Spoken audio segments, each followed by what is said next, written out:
ان کا آپ نے یس کہا تھا، آپ نے فوراً دعا کر دی، معاملہ ہو گیا۔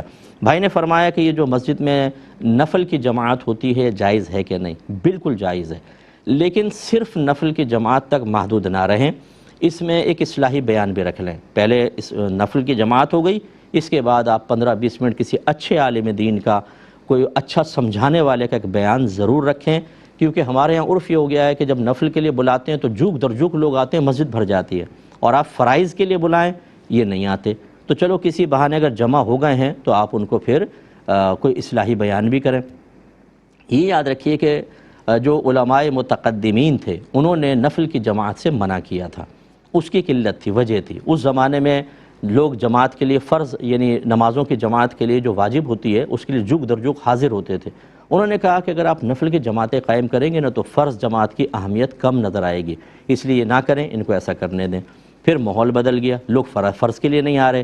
اب اگر آپ نفل کی جماعت رکھتے ہیں تو جو کبھی مسجد میں نہیں آیا وہ بھی پڑھنے کے لیے آ جاتا ہے۔ اس کا مطلب ہے پہلے نفل کی جماعت بے رغبتی پیدا کر رہی تھی، اس دور میں نفل کی جماعت رغبت پیدا کر رہی ہے دین کے قریب آنے کی۔ اسی لیے اعلیٰ حضرت نے فرمایا کہ اگر یہ لکھا بھی اس کو زیادہ سے زیادہ فقہاء نے مکروہ تنزیہی، مکروہ تنزیہی وہ عمل ہوتا ہے جس کو شریعت نے پسند نہیں کیا، لیکن اگر آپ کریں گے تو گناہگار نہیں ہوں گے۔ اور اعلیٰ حضرت امام اہل سنت رضی اللہ تعالیٰ عنہ کی تحقیق یہ ہے کہ مکروہ تنزیہی فعل اگر عادتاً بھی کیا جائے گناہ نہیں ہوتا۔ اور پھر آپ ایک جگہ فرماتے ہیں اگر مکروہ تنزیہی فعل سے لوگ دین کی طرف راغب ہو رہے ہوں تو اس سے وہی منع کرے گا جو دین کے معاملے میں جاہل ہوگا۔ فتاوی رضویہ میں موجود ہے، اس لیے نفل کی جماعت میں شدت کرنا۔ اب میں اس کی نظیر آپ کو بتا دیتا ہوں۔ پہلے فقہاء علماء متقدمین نے، پہلے کے علماء نے جنازے کے ساتھ بلند آواز سے ذکر کو منع کیا تھا، نہ کریں۔ آج اجازت ہے، کلمہ پڑھتے ہیں بلند آواز سے اور ذکر کرتے ہوئے چلتے ہیں۔ کیوں؟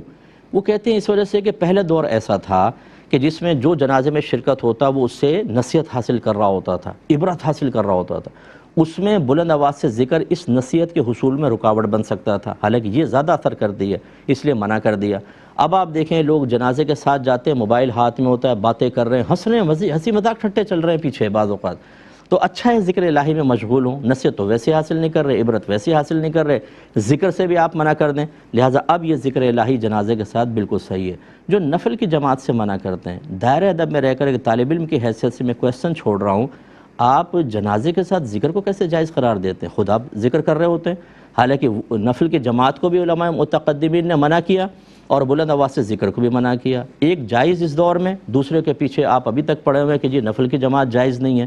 کیوں جائز نہیں ہے؟ اس کی شرعی حیثیت کا تعین کریں، کیا یہ حرام ہے، مکروہ تحریمی ہے، اساءت ہے، مکروہ تنزیہ ہے، خلاف اولا ہے، تعین کریں اور دلیل کے ساتھ کریں۔ اور جب آپ کر لیں تو پھر یہ بتائیے کہ یہ کرنا گناہ ہے کہ نہیں گناہ۔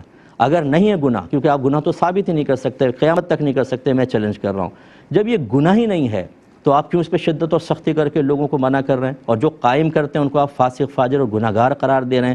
اس لیے اس کو اچھی طرح سمجھیں، اسی میں آپ ہی کی بھی عافیت ہے، ورنہ ایک مسئلے میں جہاں شدت نہیں کرنی، شدت اختیار کریں گے، آپ کے لیے آخرت میں بڑا ہی وبال ہوگا۔ یہ کہ کہتے ہیں جی والدین کو میں منع کروں تو وہ علماء کو برا کہنا شروع کر دیتے ہیں۔ اس کا جواب میں آپ کو ذرا تھوڑا ٹھنڈا ہو کر ہی دوں گا، اب چونکہ ٹائم بہت زیادہ کم ہے، مجھے کنٹرول روم سے کہا گیا پروگرام ختم کر دیں۔ نیکسٹ فرائیڈے اگر زندگی رہی اور پروگرام ہوا تو انشاءاللہ میں اس کا جواب سب سے پہلے شامل کروں گا۔ اس وقت تک کے لیے اپنے میزبان کو، کیو ٹی وی کی پوری ٹیم کو اجازت دیں، انشاءاللہ ملاقات ہوگی۔ اپنا خیال رکھیں، اپنے قریبی غریب لوگوں کا ضرور خیال رکھیں۔ وآخر دعوانا ان الحمدللہ رب العالمین۔